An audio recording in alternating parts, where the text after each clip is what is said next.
Bonjour et bienvenue sur ce podcast, le seul podcast qui vous aide à transformer tous les défis du quotidien, que ce soit avec vos enfants, vos partenaires, votre boulot et tous les domaines de votre vie, afin de les transformer en opportunités de connexion, d'apprentissage et d'épanouissement.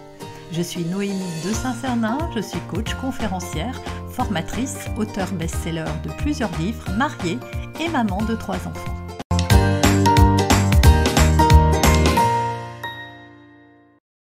Bonjour à tous et bienvenue dans le podcast qui vous aide à naviguer dans les hauts et les bas de la parentalité avec bienveillance. Aujourd'hui, on aborde un sujet délicat mais tellement universel, les disputes dans le couple depuis qu'on a des enfants. Soyons honnêtes, l'arrivée des enfants est un vrai tremblement de terre dans une relation. Entre les nuits courtes, les lessives interminables et les désaccords sur l'éducation, on peut vite se retrouver à s'envoyer des piques, ou pire, des assiettes. Mais pas de panique, vous n'êtes pas seul et surtout il y a des solutions. Dans cet épisode, on va voir pourquoi on se dispute plus quand on devient parent, comment ça impacte le couple et surtout comment retrouver un équilibre sain et apaisé. Respirez un grand coup, on dédramatise tout ça ensemble. Alors pourquoi les disputes explosent-elles quand un enfant arrive ? C'est simple, le couple est mis à l'épreuve sur tous les plans. Voici les 3 principales raisons. Premièrement, la fatigue et le stress. Je ne vous apprends rien en vous disant que le manque de sommeil, les responsabilités qui s'accumulent, tout ça c'est un cocktail explosif. Quand on est fatigué, on est plus irritable, moins patient, c'est normal. 1. Tu as encore oublié de mettre la couche dans la poubelle peut vite devenir un « tu fais jamais rien correctement ». Deuxièmement, les différences dans l'éducation. Avant d'avoir des enfants, on peut penser être sur la même longueur d'onde. Bah oui, c'est vrai, on l'est sur plein de choses finalement. Et puis boum, l'un est plus strict, l'autre plus permissif. Ces désaccords peuvent devenir des sources de tension quotidienne. Il y a aussi le fait que la charge mentale peut peser sur l'un plus que l'autre et cet un peut se sentir submergé, pas suffisamment soutenu et un peu dépassé. Il faut dire qu'avoir des enfants, c'est diviser son temps en plein et diviser un petit peu sa journée en plein de petites étapes pour lesquelles il faut faire plein de choses qui ne sont plus que juste de s'occuper de soi-même ou de son environnement. Et troisièmement, le manque de temps à deux. Alors ça, on n'y pense pas toujours, mais quand un enfant arrive, le couple va passer souvent au second plan. Les moments de complicité se font rares et le stress du quotidien, eh bien, ça prend le dessus. Résultat, si on ne met pas en place une routine pour continuer à préserver son couple, eh bien, on est complètement happé dans son rôle de parent. Après avoir été un couple, on devient des parents et parfois que ça. Mais attention, se disputer ne veut pas dire que votre couple est en danger. En réalité, c'est un signe que vous êtes investi. L'essentiel, c'est de comprendre ces tensions pour mieux les désamorcer. Alors, qu'est-ce qui se passe quand les disputes deviennent trop fréquentes ? Eh bien, elles peuvent affecter 3 choses essentielles dans un couple. Premièrement, la communication. Si chaque conversation tourne au débat ou à la critique, on finit par éviter de parler. C'est un vrai piège, car plus on évite de communiquer, plus les rancunes s'accumulent. La complicité, les disputes répétées éteignent petit à petit les moments de tendresse et de légèreté. Le couple devient une équipe logistique plutôt qu'un duo amoureux. Et enfin, le bien-être des enfants. Les enfants ressentent tout. Même si vous ne vous disputez pas devant eux, les tensions se ressentent à travers votre ton ou votre langage corporel. Mais la bonne nouvelle, ce cercle vicieux peut être cassé. On passe maintenant aux solutions. Voici 5 astuces concrètes et simples pour gérer les disputes et retrouver de l'harmonie dans votre couple. Premièrement, prenez du recul avant de réagir. Quand une dispute éclate, faites une pause, dites « on en reparle dans 15 minutes ». Ça permet de faire retomber la pression et d'éviter de dire des choses que vous pourriez regretter.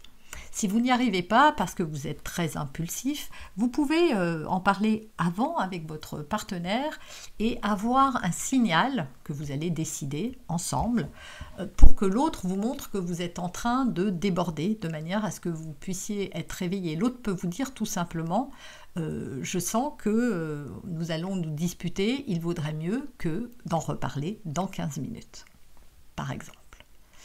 Deuxièmement, apprenez à formuler vos besoins. Au lieu de dire « tu fais jamais rien avec les enfants », essayez « j'aimerais qu'on partage plus les tâches, ça m'aiderait à me sentir moins débordée ». Parlez en « je » au lieu du « tu », évite de blesser l'autre, évite qu'il ferme ses oreilles et ne vous écoute plus. Quand on se sent agressé, que l'on soit un adulte ou un enfant, eh bien on n'écoute plus en fait. Et quand quelqu'un nous crie dessus, encore moins. Donc plus on va parler sur notre ressenti plutôt que d'attaquer et de choisir l'attaque, et plus on va obtenir l'écoute et l'attention de l'autre.